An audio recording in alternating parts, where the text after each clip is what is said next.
What is going on, people? It's Matt from Liquid Loans. Happy Hump Day. Hope everyone's having a good Hump Day, good Wednesday. On this video, on this live stream, I have a prominent Hexcian, Pulsechain. You know, him and his lovely partner, Hexcian Girl, are well known and thoroughly liked in the community. So with no further ado, my good friend, Mr. Hex Turbo. What is going on, mate? Yep, all good, mate. How are you doing? Good, man. Thanks for coming on the stream. I appreciate your time. I know you're a busy fella.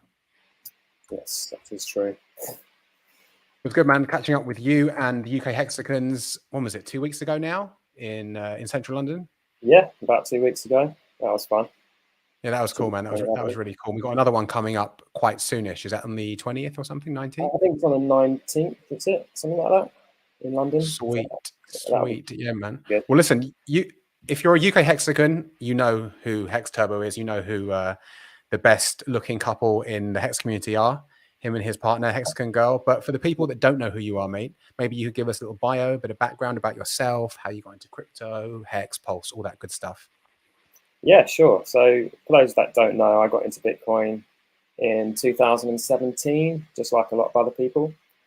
Rode the wave up all the way to 20,000 and then went through the bear market, bought loads of shitcoins and lost some of the money that I put into Bitcoin and just held through. Diamond Since hands. then, I've got diamond hands, even without the Hex thing. But I found out about Richard Hart in, I think, 2018, and I was following him. Wow. He then launched Hex, but I didn't get into it. I was a bit skeptical, like a lot of people.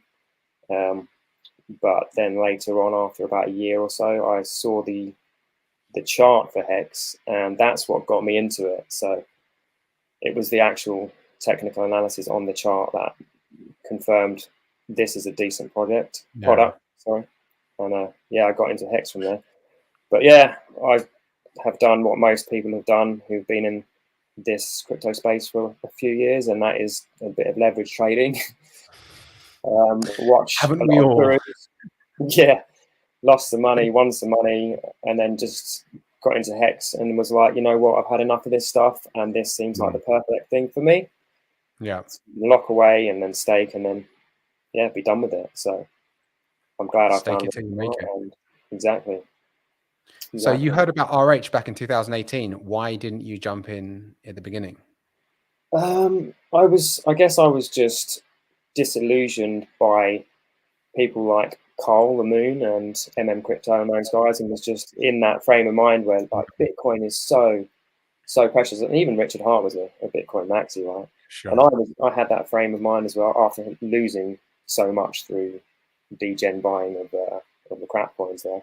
But yeah, like there was a few interviews which I saw. One of them with Tone Vase and the lawyers and stuff like that. And it's not that I was taking any sides, but I was just so skeptical because I had previously lost so much that I just didn't want to be burnt again. And to build up that confidence to buy another coin for me took a long time. And like I said, it was the chart that sold it for me. And then I really went down the rabbit hole and learned a lot more. And when you go down that Hex and Richard Hart rabbit hole, everything becomes so clear. The manipulation that goes on throughout the entire thing. It's not just in one area. It's like everything is under this umbrella that perhaps Binance or CoinMarketCap provide. And a lot of people don't even know that they're manipulating their audiences. You know, they think this is just the right thing to do. I'll leverage trading. I'll shield some private referrals, and they just think that's the normal way. But it's not until you see from this side of the fence what it actually is all about. And Richard Hart is like a god in the crypto world. If you understand him, and once you get onto this side, of the fence, then you'll see that everything becomes so clear. And it's just. I wish I'd just believed him sooner, basically. Yeah. Well, it's weird, isn't it? Because you should. Sorry, man. I was just going to say, better late than never, right? And I'm still pretty early, like we all are. Yeah, of course, of course. It's weird, isn't it? It's a fine line in crypto because you should be skeptical because obviously there's so many you know, there's more bad than good, isn't there, a lot of the time in crypto? But then you can get angry at these furus for kind of like fudding you out of something that maybe if you'd have not heard, you know, all that kind of like Bitcoin leverage trading is the one, and maybe all the FUD about Hex that you could have gotten sooner. But anyway, like you said, better late than never. You can't do anything about the past. And we're still all very, very early. So for someone who's been around the block, I say that in the most respectful term, in the crypto sense, what is different about the Hex, the Pulse, the whole, like, you know, the whole Pulsechain ecosystem that's being built now in the community? What's different compared to the rest of crypto in your eyes? Pretty much everything. When I first went down that rabbit hole, I come from a space of, like I said, leverage trading, and just there was not really a community. It was just everyone was out for themselves. And when I dived in, I first got on the Telegram for Pulsechain, and I just was listening all day, every day. And the amount of effort that these guys put into helping people, like Papa Boner and even Walrus, there was, you know, all of the main OGs actually back then when I first got on there, they were so helpful, and I'd never come across anything like this before. So the community, they're really helpful, and they're just so passionate, because once you understand what it's all about, like what Hex and Pulsechain is all about, you can't help but try and tell everyone else. Most people don't want to listen. Most people are still like, oh, it's a scam, it's a scam. But yeah, we know the truth, and you just want to let everyone know. So that drive to let everyone know is I think, a massive driving force for the Hex community, and we are helpful, very, very helpful. It's just different, man. Like there's no community that I've come across like the Hex community. I mean, there's plenty of people in the chat right now that are OG Hexcan. Some of them are new guys, some of them are Pulsicans and Liquid Loans guys. And you'll see they're just really nice people, and we're all coming together. We want this decentralized world, which crypto should be, with no middlemen and all of that stuff. That's how we want it. And for the others, 100%. You know, they will learn, and we will help them and we'll guide them through. So time will tell, 100%. But like you said, I had Walrus on yesterday. I'm not sure. I think you were in the comments actually, and he just dropped loads of knowledge, and he's always in the chats helping out and everything. And I reiterated on that stream that this whole community is so much more mature. I think it's more mature in age in general. Obviously, there's young Pulsicans and Hexicans and what's not, but it seems more mature, like 30 and up. And the overall the overall mindset of people is delayed gratification. It is, let's think long term. Let's help each other. Let's make this a win-win, compared to, you know, the rest of the crypto space, which is like, gimme, and let me dump on your head. So yeah, I completely agree. It is a complete mirror opposite. Yes. Does that make any sense? Yeah, it's the complete opposite of the rest of crypto, which just is lots of degen, leverage trading. And we know, come on, Richard is on the money when he says traders get wrecked. Like, you will lose your money. It's the house that wins. And, you know, as we've talked about before, leverage trading is not only stressful, even if you win, it's stressful. I think you age anyway, even if you win. I was leverage trading for about 2 months or so, and I must have aged about 3 years. So about the ratio. Mate, watching it go near that, and even on like 5x or 10, I mean, it's just, anyway, let's not talk about it, because it's just it's negative, and it's in the past. But this community is so different, and it's great to hear that from you too, because, you know, people are trying to help each other. Like you said, I learned a lot this in the same way. When I first got into the Pulsechain community, I'd go in that Pulsechain chat, and it doesn't matter what time of the day it was. If I woke up 7 a.m., going to bed at midnight, there's about 80 to 90 people in there talking and giving advice, and it was super, super helpful. The patience that these guys have helping people, you know, over time, you kind of hear repetitive stories. Oh, I've, you know, used my MetaMask to stake out long term. Is there any way my wallet's being compromised? You know, you kind of get bored and you're like, oh, I've had enough of that. But these guys like Papa Boner are just consistent, and they don't get anything out of it. You know, they're just helpful community members. And that actually guided me to be more of a, you know, helpful community member. I think that's kind of the Hexagon way, just to be a lot more helpful, you know. Exactly. And listen, it's basic human nature. When someone helps you, what do you want to do? You either want to help them back or you want to give back to other people, right? Because it's kind of like pass it on. And I can't reiterate this enough. The whole Pulsechain ecosystem that we're building, and the hexagons where it came from, definitely more mature, definitely more helpful, and definitely on that kind of win-win mindset, which obviously is what we want. We don't want anyone to lose. We don't want anyone to get wrecked. And hopefully, with these streams and with all the content that everyone's making, we can help a whole new generation of people come into crypto, who are coming into crypto and DeFi. Learn from our mistakes and not get wrecked. Well, there's so much to look forward to. The release of Pulsechain, PulseX, and then you've got liquid loans. There's just so much. It's going to be like entering a new world of crypto. So it's going to be, I can't wait. I can't wait. Forget the metaverse. This is like the new universe, the Pulsechain ecosystem. Exactly. Do you know what I mean? Exactly. So obviously, speculation is rife with when Pulsechain is going to be released. Some are saying next month. Some are saying in the summer. What are your thoughts on it? When do you think it might go live? I think, considering we don't have a name for the incentive token, it might be longer than I originally thought. I thought it would be March, but we haven't had any pump mentals for the incentive token or a name. So I think maybe April. As soon as we get some details for that incentive token, I think it's not going to be long after that. There might be a reason that we haven't had any details, or it might just be that they just haven't had the time. But yeah. So April, so a couple of months, 2 months. Yeah, which is always the case. Which is always the case. 2 more months. Yeah, exactly. But I mean, there's stuff to do, but it doesn't sound as obviously as much as it has been. So do you think there's going to be a version 3 of the testnet, or do you think just version 2? That's what I've heard. So I imagine there will be a version 3. And that should be the final version. So I would expect a month or two. I mean, we must be close to a version 3. We must be close. So I would say, next couple of months.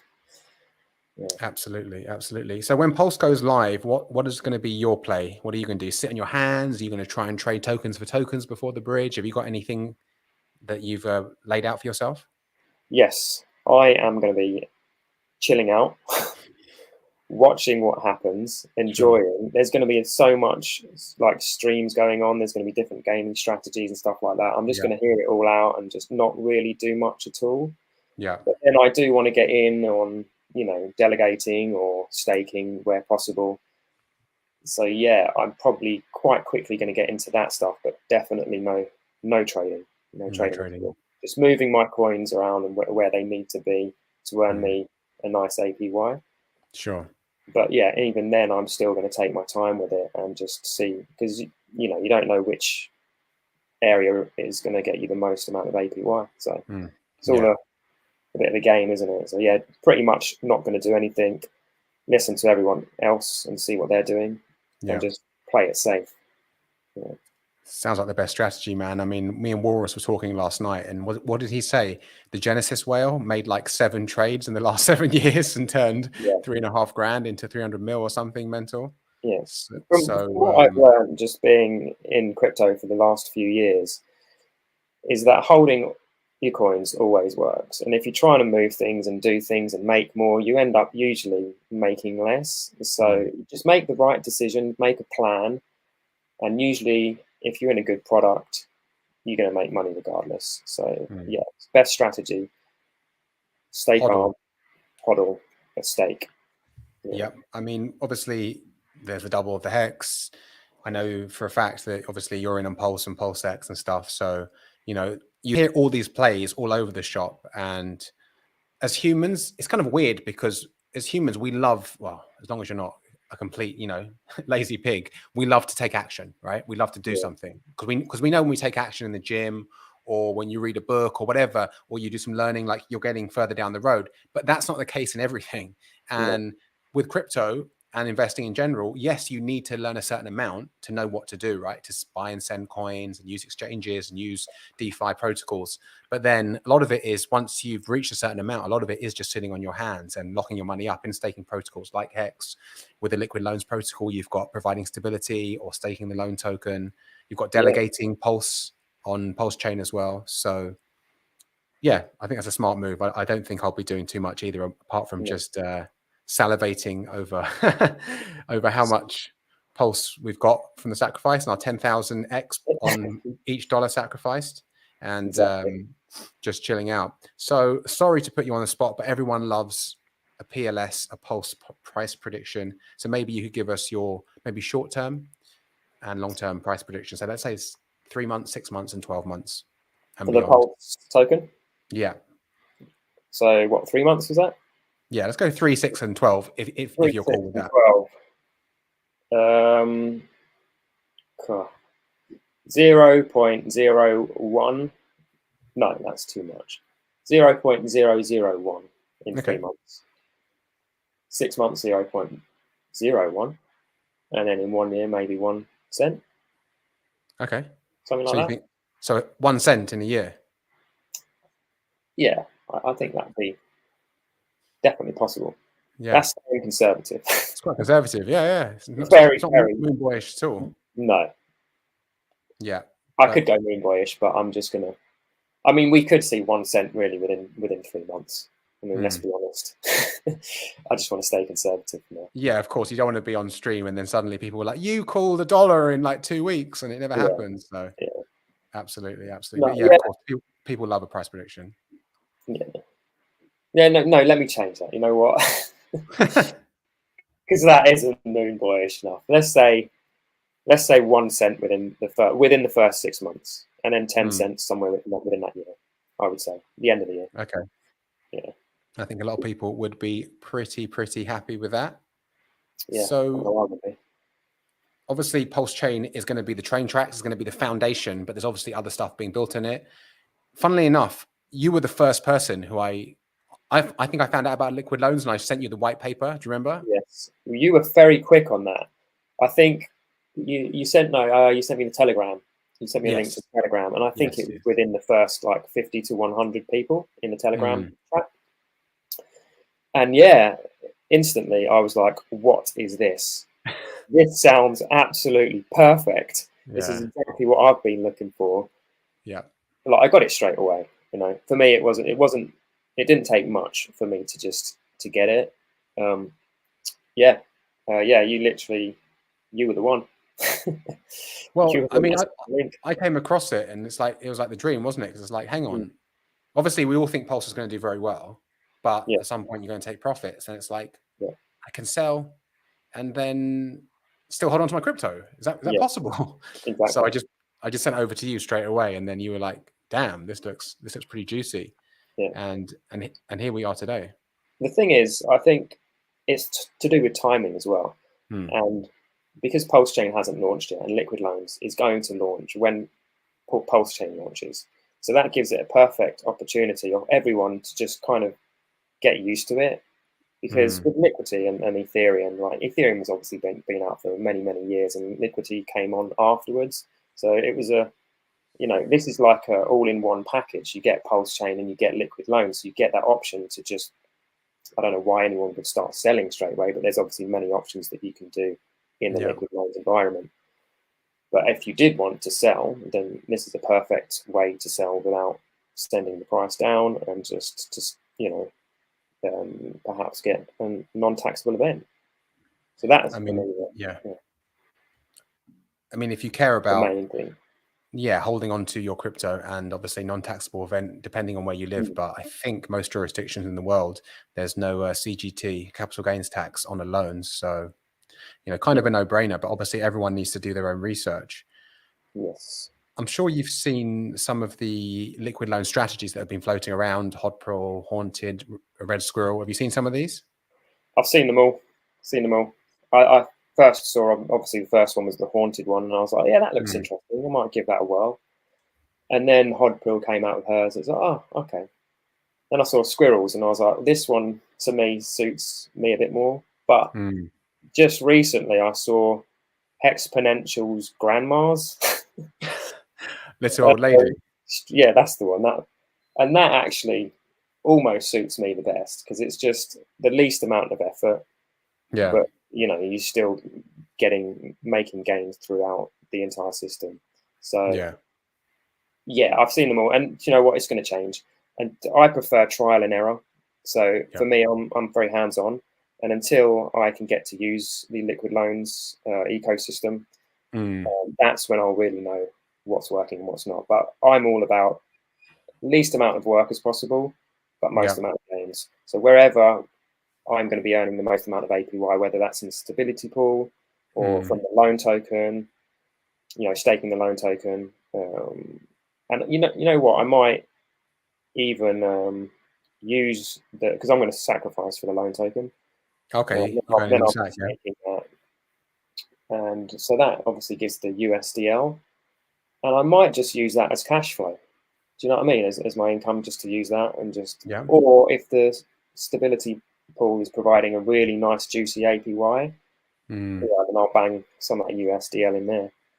There's so many different strategies, and you just got to kind of weigh it up and see what happens. It's so dynamic. You can't just stick to one thing only.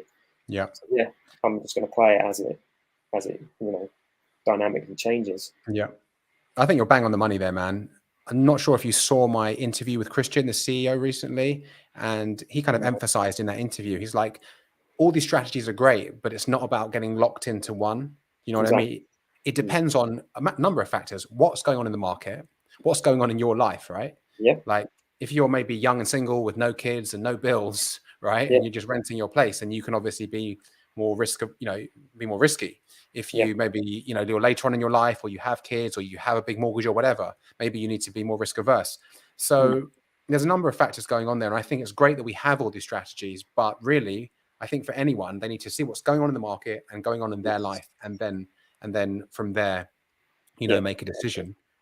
But going back to what you said about the stability pool and the loan token, just that ecosystem flow chart of the liquid loans protocol.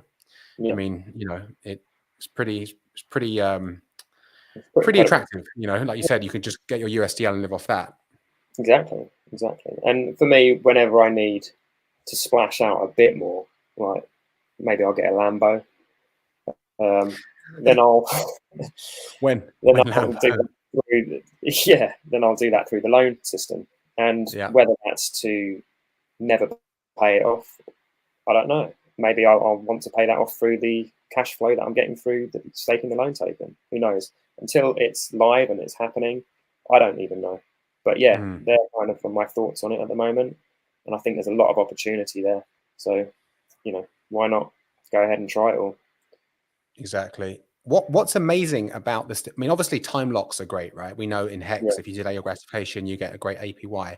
But obviously having no time locks are also good, because if you want the money soon, for example, me and Jesse were talking about this. Let's say the market's turning and you're not feeling good about some holdings, you go into stable coins or USDL, and you can just park that into the stability pool.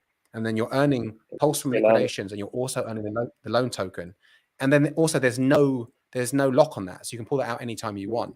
So if you think things are going to start turning bullish again, you can buy some more crypto. You can just park it there for the meantime while you're thinking, should I buy a house or a Lambo? And you're collecting still APY on the obviously the loan token you're earning, and then putting that into the stability pool. There's so many different, there's so many different, plays. And like you said, you've got to see how it works and then take it from there. Exactly.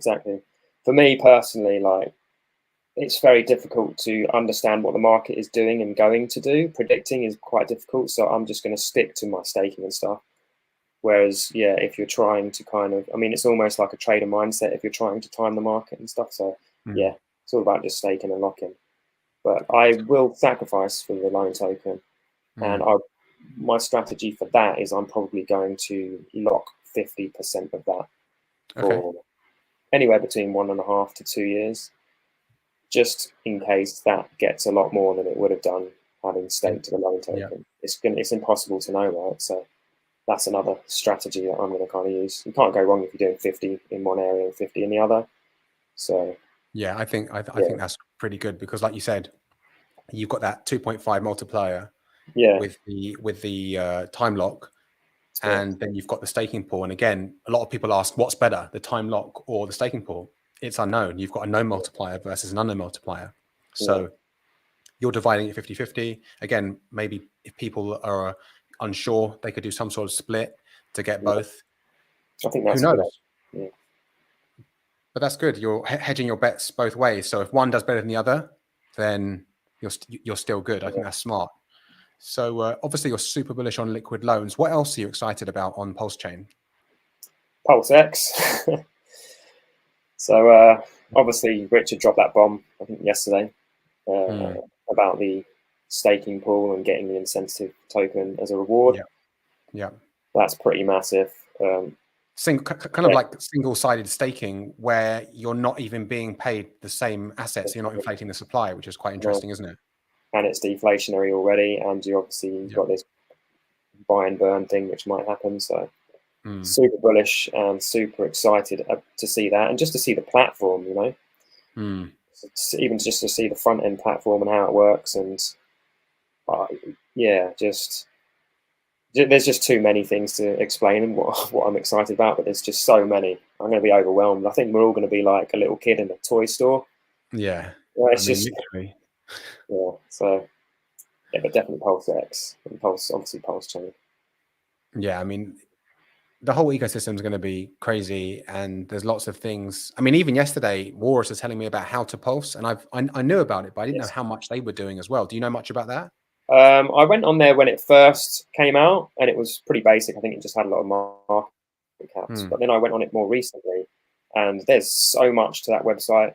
It gives you everything you need to know, like literally about Pulsechain and the entire ecosystem. So if anybody hasn't checked it out, go and check that out. It's pretty amazing. I mean, that's great because we need adoption, right? We've talked about this, me and you, we've talked about this on multiple streams with other people.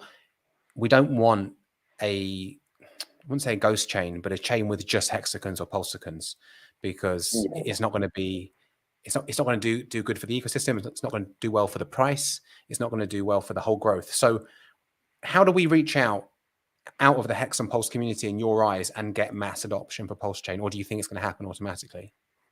Both. I think with people like Motley in the Hexagon community who can just go out of his way and get a deal like the NASCAR deal. That's amazing. Yeah. It shows you there. And that's just one of many other things that people have been doing, whether it's flyers or posters or hexagons are constantly on it. So it's while making a reach out there to the wider community, but that's more to do with Hex.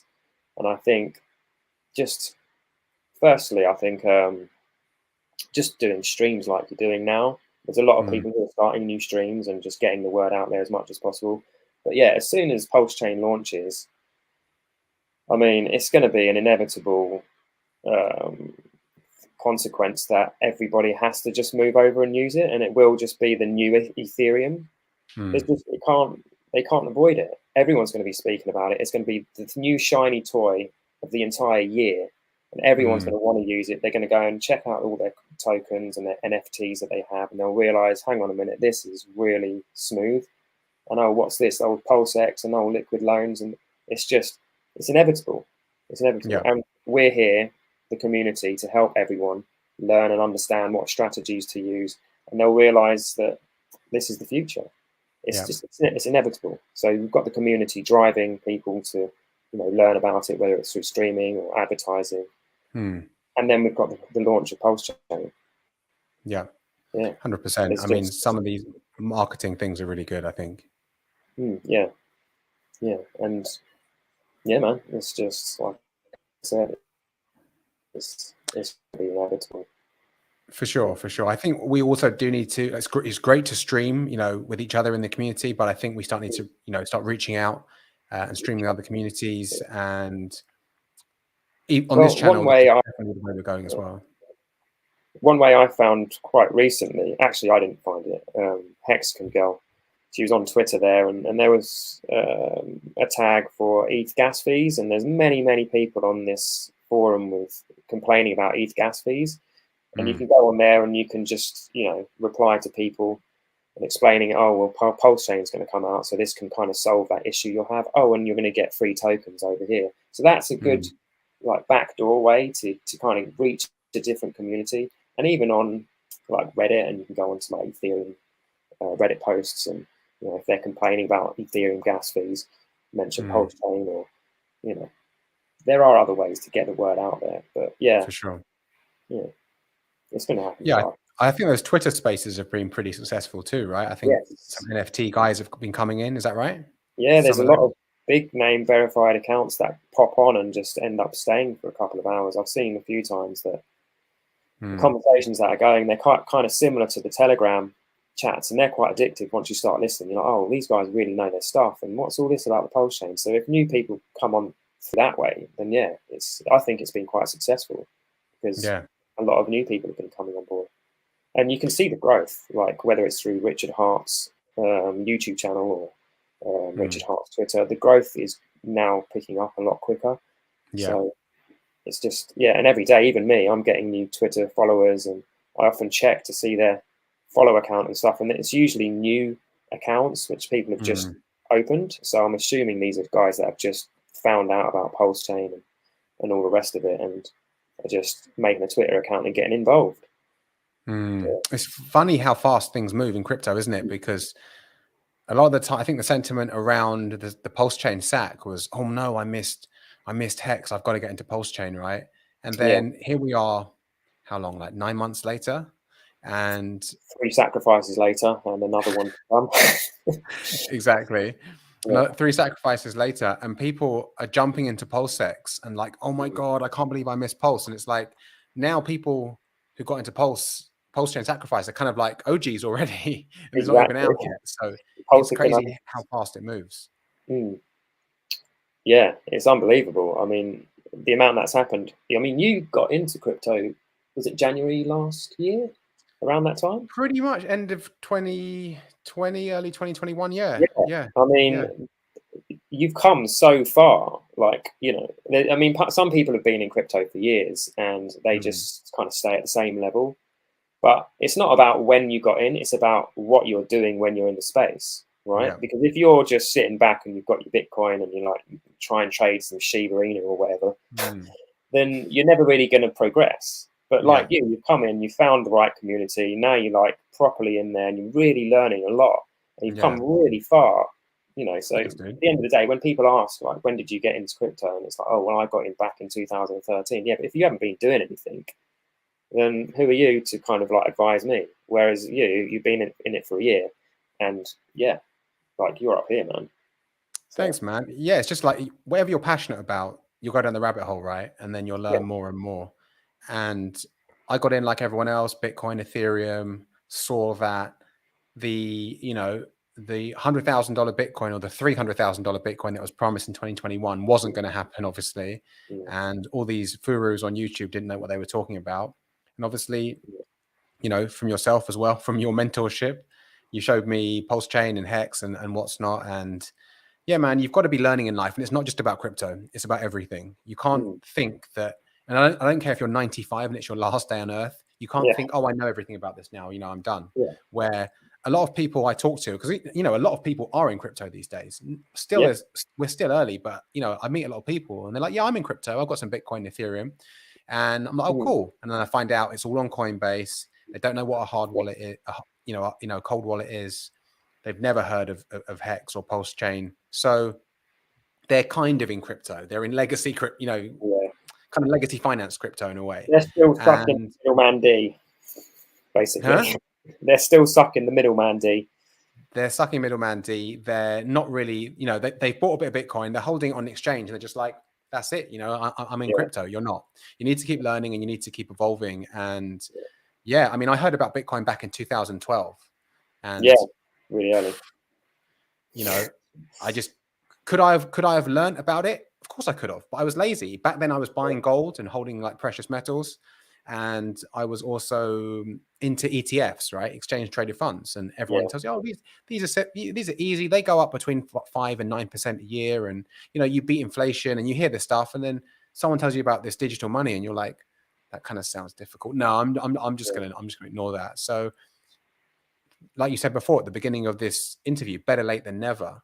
But being open-minded and willing to learn and willing to be wrong, I think not only is going to serve you in crypto, but it's going to serve you in life, 100%. Yeah. Well, that's why I'm going to take the trial and error kind of action when liquid loans launches, and because you make little mistakes here and there, you learn from your mistakes, you learn what works, you learn what doesn't work, and for me personally, that's been how I've managed to do quite well in crypto. But yeah, I think if you can handle the volatility, this is the thing, that the average person doesn't understand the volatility of crypto. They get scared by it. But in general, if you're in a good product, then it's going to go up and to the right. So if you can handle that volatility, over time, a crash of 70%, and you're not going to be like, oh no, I need to sell. It's kind of getting the average person's head around volatility is the key to making lots. If you can get your head it's around a feature, not a bug. Exactly. I mean, that volatility can go both ways. So, like you said, in the long term, good assets go up and to the right, and it's not just crypto, right? Real estate, S&P 500, blue chip stocks, and obviously crypto is more volatile. It's a newer asset class, but it's also the best performing asset class ever. So with those big dips become buying opportunities, and obviously with those tops, obviously become good selling opportunities. And if you've been in crypto since 2013 and you're not very well off, you're doing something wrong. You're trading too much. You're leverage trading.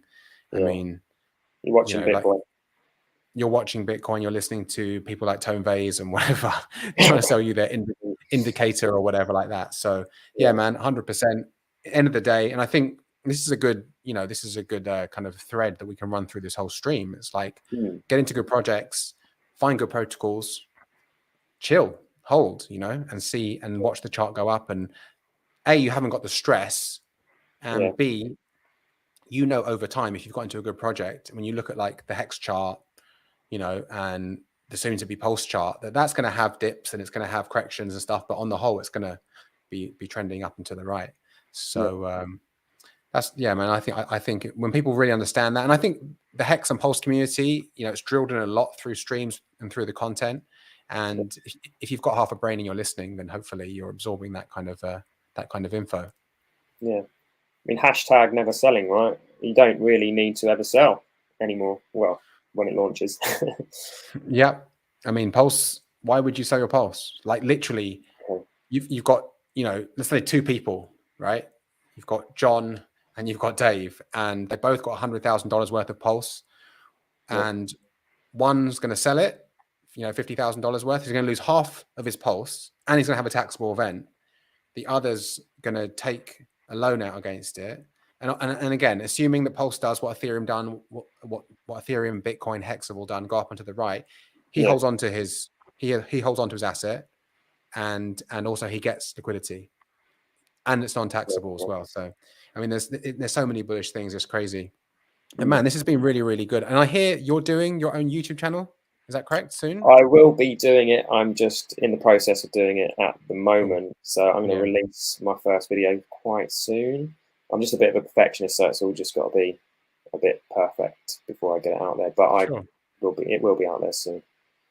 I look forward to seeing that, man. You've got some good takes on stuff, and I think a lot of people in the community value your opinion, especially in the UK community. And obviously, hopefully, the more you stream, the more you make content, the more well-known you'll become in the whole Hex Pulse and hopefully the whole crypto space, man, because we need people who are like logical and not telling you to buy shit coins.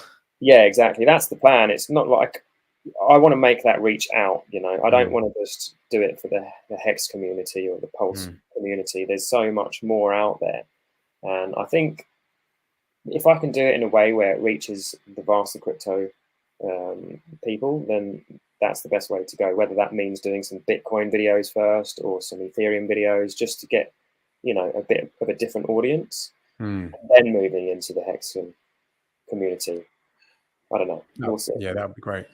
Yeah, but it's all about getting out to the vast majority of people. So yeah, 100%, man, 100%. And I think that higher, which I know you'll be doing anyway, higher quality content. Now, I don't want to take away from anyone, because whether you're making any content, it takes balls, it takes effort, it takes time. Yeah. But if some people are just streaming from their laptop, it's a really grainy camera, the lighting's bad. That's not going to appeal to a wide audience, right? But if you have good lighting, you've got a good mic, a good camera, and you're shooting in HD, and with obviously you want good quality content too. You want to have some meat on the bone with that. Then it's obviously going to reach a further audience than just the people who already know about it. So that's clever, man. And I think all of us, are trying to bring adoption to Pulsechain because we know that it's a cheaper, faster, more efficient version of Ethereum. And look how well Ethereum's done, even with the obscenity of the gas fees, even with everyone being bent over a barrel. But yeah, man, let us know when that goes live.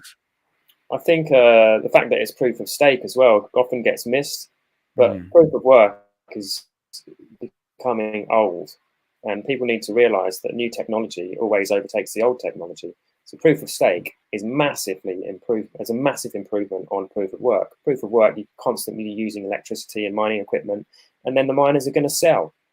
That's not a functional system, really. So the whole proof of stake needs to be said a bit more frequently when people are explaining the Pulsechain ecosystem. I think it's often missed, but it's such a good feature that it's proof of stake. I mean, it's crazy people are still defending it, but then when I think about it, of course they're defending it because they're defending their bags. Right? They're invested in it. So exactly, just like Richard said, right? When you hear Richard talk about Ethereum before, he was like, he even admits it, but that's someone with an open mindset. He was like, when I first heard about Ethereum, I was scared about my Bitcoin bags. So what did I do? I started funding it. I started calling it, a scam, and because obviously it's going to affect my Bitcoin bags. Did you see that clip at all on Twitter with Peter McCormack and Brett Weinstein? No, I don't think I did. No. So I think they did a podcast. I'm not sure how long ago it was, but do you know who Brett Weinstein is? Yeah. So I think he did a podcast with McCormack, which obviously he's very popular in the Hex community. And there's a clip where Brett Weinstein says to him something like, I think he's asking him, but what about, is there a better Bitcoin? And McCormack's like, no, there's no better Bitcoin. And if there was, I'm sure me and all the Bitcoin guys would be willing to jump ship on this new and better thing. And Weinstein's like, I don't think you would, because obviously you're all invested in protecting your bags, right? And then McCormack comes back with, no, because we could just sell our Bitcoin and jump into this new thing. And he's like, yeah, but here's the thing. If you've been calling it a shitcoin for the last 4 years, because again, you're not going to, when you've got millions or tens or even hundreds of millions of dollars in an asset, right, and something's threatening it, you're going to try and hold on to that, aren't you? Most people are. They're not going to be that flexibly minded to be like, oh yeah, I'm going to jump ship straight away. So I thought that was quite interesting. Exactly. They don't have a liquid loans, unfortunately, where they could just use their tokens, their Bitcoins as a collateral and get onto the newest thing. So yeah. Well, again, it's just like, from my experience, most people don't have that growth mindset. Most people have quite a narrow mind. And listen, we're all guilty of it. I'm not trying to say that I'm like, oh yeah, I've got, so many times in life, I've tried to shut down things that weren't in my interest because I was holding something else. So I'm guilty as everyone else. But, especially if you're holding $10 million worth of Bitcoin, what are you going to do? Do you think you're going to be open to Hex being better than Bitcoin? Or you're holding $10 million worth of Ethereum? You think you're going to be open to Pulsechain being better than that? You'll probably try and FUD it as much as you can until the last minute when the ship's really going down, and then maybe you'll jump ship. But it's going to be too late then, isn't it? Because you'd already missed the 10,000x or whatever. So, yeah, man, that was a really, really interesting clip. Well, listen, bro, this has been sick. I really appreciate your time coming on. You've got obviously great views, great takes on everything. You're a great friend and also a great mentor, man. So yeah, thanks for coming on. I appreciate your time, and we'll have to go live again when Pulsechain comes out and see if all the stuff we talked about has kind of come to fruition. Yeah. Thank you, man. Thank you for having me on, and it's been a pleasure. Happy to come on anytime, and let's see how it all comes out. Where can people find out more about you or get in contact with you? Yeah, you can find me on @Hex Turbo on Twitter. I'll be there. When I do get my YouTube channel going, I'll be sharing it over there, so you guys can find me. Yeah. Awesome, bro. Well, listen, man, take care, and we'll speak soon. Thank you very much. Take care. See ya.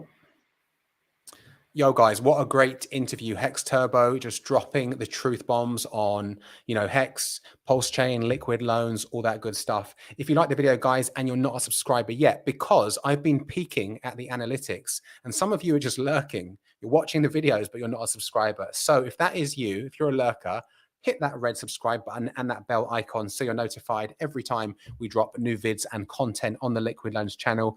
You can also tap the like button, share the video with someone who you think it may benefit. And also, if you're watching the replay, you can drop a comment below for the algo. It does help us out. Thank you, everyone, for tuning in. I appreciate your time. Have a great Wednesday evening, wherever you are in the world. Thanks for watching, and I'll see you on the next one. Peace.